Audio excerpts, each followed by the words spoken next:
A self-fulfilling prophecy is a prediction that is known by at least one party involved in the foreseen outcome that directly or indirectly causes itself to become true in one of two ways. 1. By trying to avoid the predicted outcome, it is inadvertently brought about due to positive feedback between belief and what is thought to be free will behavior. Or 2.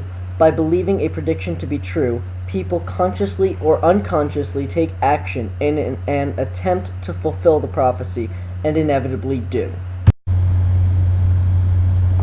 This term was coined by American sociologist Robert K. Merton and stems from the Thomas theorem, which is a theory of sociology formulated in 1928 by W. I. Thomas.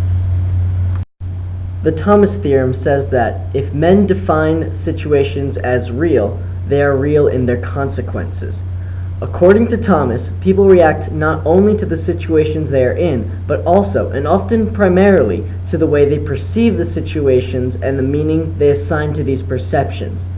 Therefore, behavior is determined in part by perception and the meaning ascribed to the situations, rather than by the situations themselves. Once people convince themselves that a situation really has a certain meaning, regardless of whether it actually does, they will take very real actions in consequence.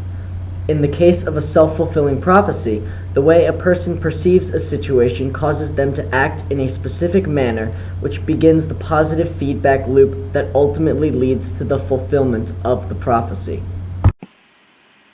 A classic example of a self-fulfilling prophecy is the story of Oedipus. His parents were told that one day their child would kill the father and marry the mother. In an attempt to avoid this fate, they left the boy in the woods to die. But he was rescued and raised by a foster family that never told him of his origins. One day, Oedipus learned that he was the boy in the prophecy and, in an attempt to avoid his fate, fled from those he believed to be his real parents. On his journey, he killed a man whom he didn't know was his father, and married a woman whom he eventually learned was his mother. Both the parents and the child, in an attempt to circumvent the prophecy, unknowingly brought about its fulfillment. The following are some examples from popular movies that utilize self-fulfilling prophecies as key plot points. In the fifth film, it is revealed that the entire Harry Potter series comes about from Voldemort's interpretation of Professor Trelawney's prophecy. He heard that a boy born at the end of July to a couple that had defied him would be able to one day vanquish him.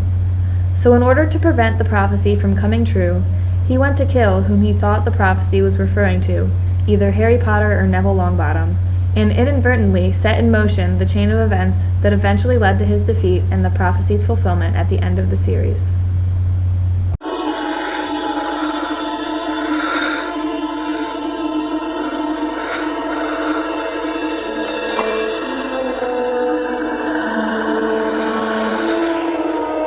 The one with the power to vanquish the Dark Lord approaches. And the Dark Lord shall mark him as his equal, but he shall have power the Dark Lord knows not.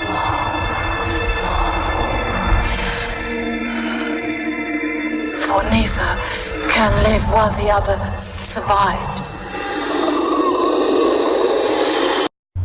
In The Matrix, the Oracle tells Neo not to worry about the vase, but by hearing those words and looking around to see what she's talking about, he knocks over and breaks the vase. I'd ask you to sit down, but you're not going to anyway. And don't worry about the vase. What vase? That vase. I'm sorry. I said don't worry about it. I'll get one of my kids to fix it. How did you know? Oh, what's really going to bake your noodle later on is... would you still have broken it if I hadn't said anything? The problem is that truly knowing the future and the concept of free will are mutually exclusive. If the future is immutable, then no matter how hard we try to avoid it, our actions will inexorably lead us to what has been foreseen, and free will is just a fantasy. But if the future is just a guideline, or the most likely outcome from the most likely actions, then it can be changed by making the less predictable choices, and free will does exist. A major motion picture that explores these two possibilities is Minority Report.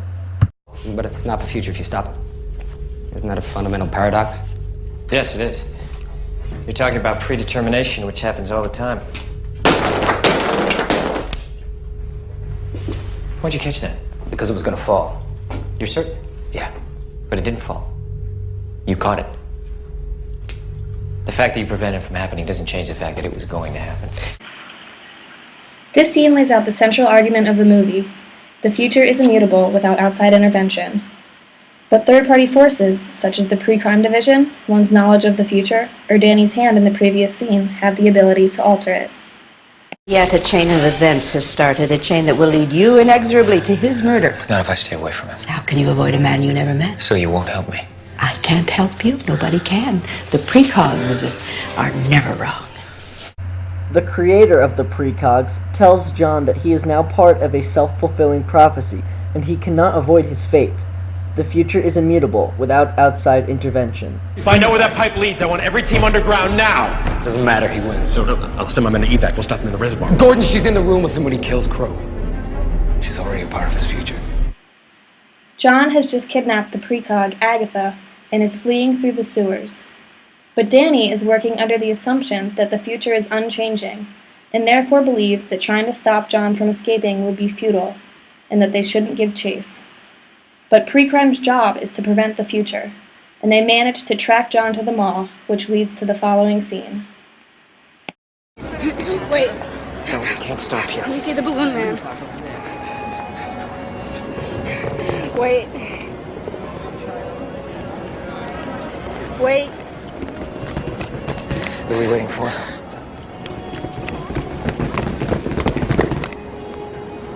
Wait. Wait. Wait.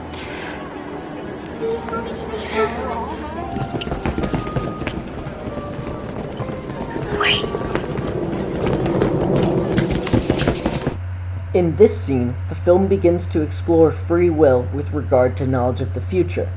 John did not have to take Agatha's advice. He chose to. If he hadn't, things would likely have turned out completely different. This shows that an individual, by making less likely choices due to knowledge of their predicted future, has the ability to change their fate. There is no Minority Report. I don't have an alternate future.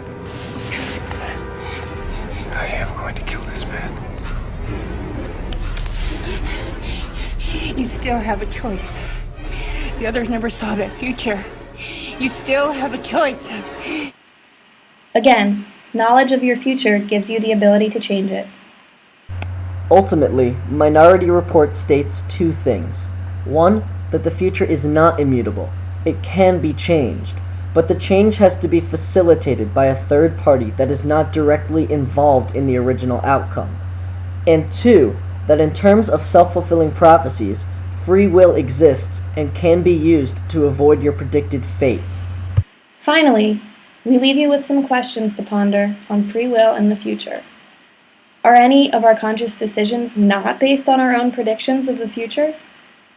Don't we base our actions off of what we think the consequences will be? In other words, don't we create our own self-fulfilling prophecies in our everyday lives? If this is true, then free will exists. I'm sorry for whatever I'm gonna do, and I swear I didn't do any of that stuff I did.